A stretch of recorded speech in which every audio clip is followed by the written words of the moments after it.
আমি যুক্তরাষ্ট্রে থাকি, আর সেখানে এমন কিছু বিচ্ছিন্ন কমিউনিটি আছে। জানেন সেখানে তারা কি শেখায়? তারা শেখায় সকল অমুসলিম হলো কুফফার, তারা অপবিত্র, তারা খারাপ লোক, তাদের সাথে সম্পর্ক রেখো না। তুমি যদি তাদের সাথে সম্পর্ক রাখো, তাদের বন্ধু হও, যদি তাদের সাথে ভালোভাবে কথা বলো, যদি তাদের সাথে ব্যবসা করো, তাহলে তারা তোমার জন্য ফিতনা, তারা তোমাকে দিন থেকে দূরে সরিয়ে দিবে এবং তারা তোমাকে কাফির বানিয়ে ফেলবে।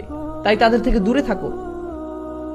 তো সেখানে এমন মসজিদ আছে আমেরিকাতে, চিন্তা করুন, আমেরিকাতে এমন মসজিদ আছে 40 বছর ধরে, যে মসজিদের প্রতিবেশীরা হলো অমুসলিম, এবং এটা যে মসজিদ সেই ব্যাপারে তাদের কোনো ধারণাই নেই, কারণ সেই মসজিদের লোকেরা বলতো এরা ফিতনা, এরা কুফার। কোথা থেকে পেয়েছেন এসব? এমন চিন্তা চেতনা কোথা থেকে আসলো? যদি রাসূলুল্লাহ সাল্লাল্লাহু আলাইহি সাল্লাম মক্কার মানুষের সাথে সম্পর্ক না রাখতেন আর নিজেকে বিচ্ছিন্ন করে ফেলতেন, তবে আমরা আজ শাহাদা বলতে পারতাম না।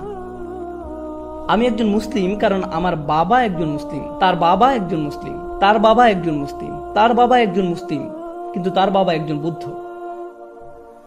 আমি এক বৌদ্ধ পরিবার থেকে এসেছি। আমি খুঁজে দেখেছি আমার প্র প্র প্র প্র পিতামহ একজন বৌদ্ধ ছিলেন, আর তিনি মুসলমান হয়েছিলেন। কেউ একজন তার সাথে কথা বলেছিলেন, তাকে নোংরা কিছু ভাবেননি।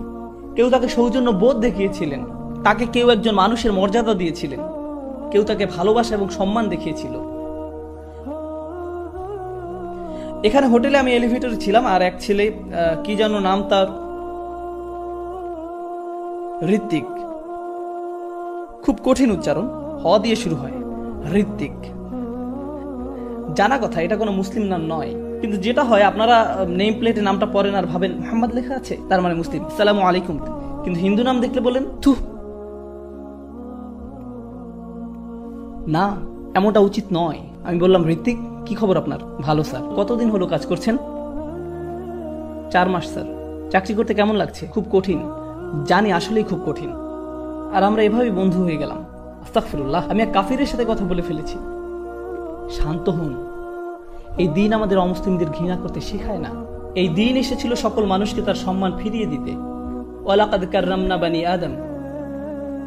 আল্লাহ বলছেন, আমি সম্মান দিয়েছি আদম সন্তানদেরকে। আমি আবারও বলছি, আল্লাহ কাদের সম্মান দিয়েছেন? আদম সন্তানকে। আদম সন্তানকে। তার মানে আদম আলাইহিস সালামের প্রত্যেক সন্তানকে সম্মান দেওয়া হয়েছে। কে দিয়েছেন এই সম্মান? আল্লাহ।